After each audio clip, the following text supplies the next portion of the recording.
Hey, what's up, everybody? So, coming here today, I wanted to talk about the landscape of the 147-pound welterweight division. I did one on the heavyweights. I enjoyed doing that. That's my number two division in boxing. And I said, well, if I'm willing to do one on the heavyweights, why not the welterweights? Welterweights is the best division in boxing by far. And, well, I think it's close between welterweight and heavyweight, but in terms of star power, it's just the welterweights is on point. Very good. You got Terrence Crawford and Errol Spence sitting at the top, Manny Pacquiao just behind them, Sean Porter, Keith Thurman, Danny Garcia, that little cluster of three right there between those two guys who have all fought each other now. And then, after that, you got Yordenis Ugas, Mikey Garcia, Sergey Lipinets, 7, 8, 9, and then I got pretty much Jamal James, Josecito Lopez right there at the back of the top 10. Just a good overall division right here, top to bottom, and it's got stars, it's got guys that can fight, that are entertaining, and just want to discuss how things are going in that division right now. And to be honest, I think it would be, just thinking about it, I think it'd be fair. And you could argue now that the heavyweights are maybe on a better rise than the welterweights. And people ask, well, how can you say that? Well, I can say that because the guys at the top are actually willing to fight each other. Deontay Wilder and Tyson Fury, with their two different networks, came together for a huge fight. Two of them now. But Fury wasn't with ESPN at the time, but the rematch, they got it going. They made the rematch. They got it done. It was a joint thing between Showtime and ESPN, and they got it done. In the third fight, they're probably going to get that done too. Then you got Anthony Joshua also sitting at the top. He's rumored to have something in principle ready to go for a showdown with Tyson Fury. If Fury will be the favorite against Wilder, so if he beats him, those guys are willing to fight each other. And really, in a heavyweight division, prior to this, it was, well, they fight on rival networks, and it was the same kind of predicament when we were trying to see Deontay Wilder and Anthony Joshua come together. Same kind of predicament. But now, the heavyweights, because there's so much money involved, seem not afraid. They seem unafraid to make the fights, which makes me wonder why the welterweights are not on the same page. And really, the welterweight division, 147, is pretty much shut down by the PBC, except for the major wild card, which is the undefeated WBO champion, Terrence Crawford, who, pound for pound, top three. You almost have to mention his name, even though he's fights for Top Rank and ESPN. It'd be easy if he were down on the list to block him out, if he wasn't tied for first, but he is. And many would argue that he deserves to be higher than Errol Spence. The only reason I have Errol Spence tied with him, or you could argue higher, is because Spence has fought the bigger names in the last couple of years and beaten them, where Crawford hasn't. But it's very close, and it's not Crawford's fault. Crawford is trying to land big fights. He's offering the guys from the PBC contracts, but they're not taking them. Danny Garcia and the PBC turned down $5 million last year to come over to ESPN and challenge Bud. To me, because if you realistically, I believe when Danny Garcia fought Keith Thurman in 2017, I want to say Danny made $1.5 to $2 million for that fight. It's good money, but that's all he made. Crawford offered $5 million. And this is after Danny lost to Thurman and lost to Sean Porter in 2018. So what is holding Danny back, or any of the guys in the PBC, from taking that kind of money? I don't get it. Is it the fear that their guy is going to get their asses whipped? Did the PBC take on Tyson Fury and sign the 2-fight deal for a rubber match?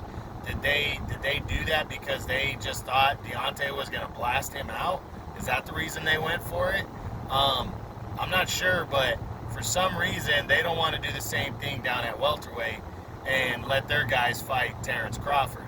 Now, it's not to say their guys aren't fighting anybody else. They're all fighting each other, which, hey, I'm mad respect for that. You got Errol Spence is going to fight Danny Garcia next.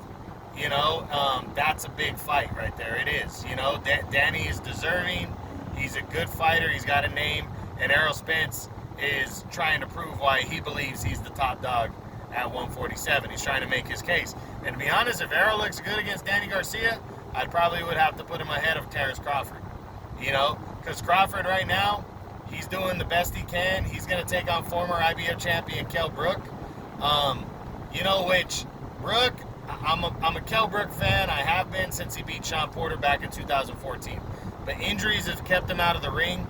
And his last major fight was in 2017 when he lost to Errol Spence in that fight where he had his other eye socket busted open. And he got stopped in the 11th round against Spence. And then prior to that, he lost to Triple G by knockout when Triple G busted his eye socket, even though he moved all the way up to middleweight to fight Triple G. That was huge. But Brook, just talented as hell. He can compete for sure, but I don't know if he's going to be able to, withstand 12 rounds and not get hurt. And I don't know how competitive he can make the fight because we really don't know. He hasn't been in a competitive fight in 3 years, and he's only fought a couple times in the last 3 years. So, that being said, I mean, what do you do? Crawford is doing the best he can. Brook has a name in the United Kingdom, and I can't blame Crawford for taking a guy like Brook on, but I really don't see Brook being competitive with Crawford in this one, and it's sad because, like I said, I like Brook.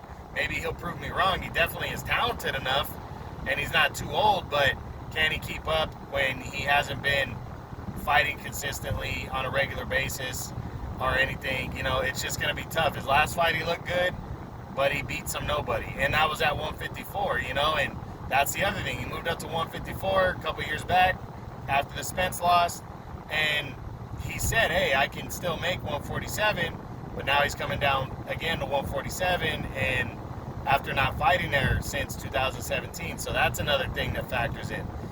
So it's upsetting because you don't know why these guys won't make the fights. Because Brook being there, he doesn't deserve this shot right now, but he's getting it. One of these guys with the PBC should be signing up to fight Terrence Crawford. If Mikey Garcia is so hell-bent on proving he's the best guy, that he can compete, that the Errol Spence fight was kind of just a fluke, then why doesn't he sign on to fight Crawford? Everybody avoids him, and it's good money. I mean, that's the thing. He can make the excuse that, I don't want to deal with Bob Arum because of his contract before, but, you're basically, shooting yourself in the foot, I mean, there's a lot of money to be made. If Mayweather proved anything when he fought and had to deal with Bob Arum, he proved that he didn't really have to deal with Bob Arum. And I'm sure Bob Arum, just to get Mikey in the ring with Terrence Crawford, would sign up and fight him. So, but Mikey said, well, if this doesn't pan out, that doesn't pan out, I'll fight Crawford. Well, he's waiting around for Manny Pacquiao, and I haven't heard anything about that fight. So they're saying Pacquiao might get pushed off into 2021 fighting.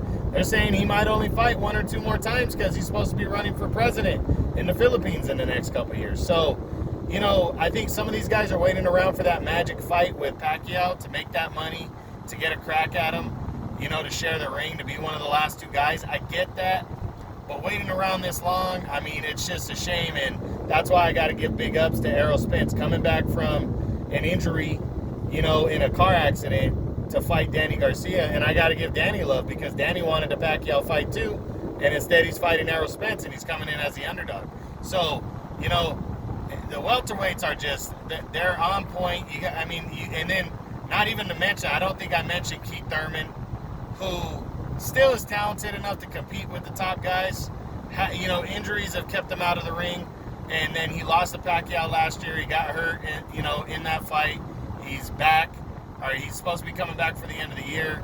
He's been calling out Crawford, but said to send over the contract, but he wanted $10 million, and Top Rank said he overpriced himself, and he did. He's not worth $10 million. But why not take like 3 to 5? That's more money than they're making at the PBC, guys. It is, And I don't get why they won't jump onto that and try to go after that big fight and prove you're the best, you know. But I think Thurman's gonna take a stay busy fight next, and then try to jump back in the mix next year. And then you got a guy like Sean Porter, you know, who is just banging away. He just fought, shook off some rust, got a 12-round one-sided decision over some undefeated fighter but unknown fighter, and now he's trying to get back into, you know, title contention. I think it's bullshit that the WBC called that a final eliminator, and then they haven't immediately said that he is going to fight the winner of Spence and Garcia, because that would put a lot of pressure on those two guys, you know. The winner has to face Sean Porter in a rematch, you know. I think they should mandate it. Porter is deserving. He beat Danny Garcia, so if Danny Garcia were to upset Errol Spence, fight Sean Porter in a rematch. Prove you're the best. It was a close fight the first time around. Everybody be into it. And if Errol Spence beats him, he narrowly defeated Sean Porter. Fight him again. Let everybody know you're the better man between the two. You know, because for Errol Spence, see, the thing that people don't understand, what he's got coming up is he's going to have two mandatories right on top of each other. Unless one side agrees to take a step back, he's going to have to give up a belt and face one of the two, or they're both going to one's going to have to agree to back off so he can fight the other and then fight the other on top of it.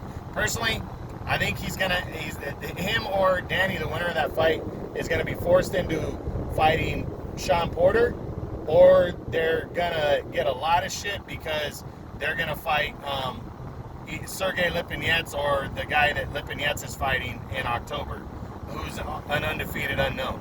At this point, I don't think a lot of people want to see the winner of that fight somebody like Lipinets or the guy that he's fighting. And the reason I brought that up is Lipinets and I forget the guy's name. But the guy that he's fighting, the undefeated Russian fighter, he's got a fucked up name. Kudratio something. Anyways, that dude, they're fighting for the interim IBF title, which means the winner of that fight gets the immediate shot at the IBF champion, which is Errol Spence. Spence holds the IBF and the WBC belt, so, you know, he's going to have to fight Sean Porter or the winner of that fight, which I think is going to be Lipinets. And who would you rather see him fight? I mean, Sean Porter all day. Those guys, hey, I like Lipinets.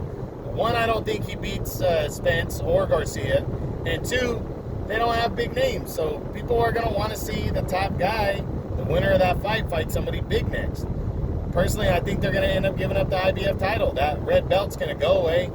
They're going to hold on to the green belt. And unless they want to give up that belt too, they're going to have to face Sean Porter. And if they don't, then they're getting a direct crack at Manny Pacquiao, and they don't care because Pacquiao holds a WBA super belt. And it would still be a world title fight. So that's all kind of in the mix, and that's what I'm saying. We're going to be seeing some new champions. We're going to be seeing some guys who, you know, like Sean Porter might be upgraded to full champion by next year, you know, by early next year. But who is going to step up and fight Terrence Crawford in the top 10? Somebody has to do this. They have to take that mission on and go after Bud. And I'm hoping Errol Spence beats Danny and Manny stays away. That way, those two guys can lock horns. Because Crawford is deserving, very deserving of a big fight. It's a shame he hasn't gotten one, wasting away his prime years. But I'll tell you right now, Crawford, because he wasted away, because his prime years, he hasn't been tested too much in those years, you know, in terms of challenge. He's going to have a lot of juice left as he gets older, and I still think eventually you're going to have to fight this guy, and he's going to whip some ass. So hopefully somebody grows some balls at 147 and fights Terrence Bud Crawford. But Errol Spence, Danny Garcia doing it big. Sean Porter's lined up for them. You got Keith Thurman and Manny Pacquiao. Mikey Garcia sitting out there. Maybe Manny and Mikey Garcia get together. You know, that seems to be Manny's favorite option, like his number one option right now. And we're going to see what happens. But I'm hoping we get something good happening soon. And we'll see what goes down. But that's the welterweight landscape. I hope you guys enjoyed it. Best division in boxing. True boxing. You've been here with the truth.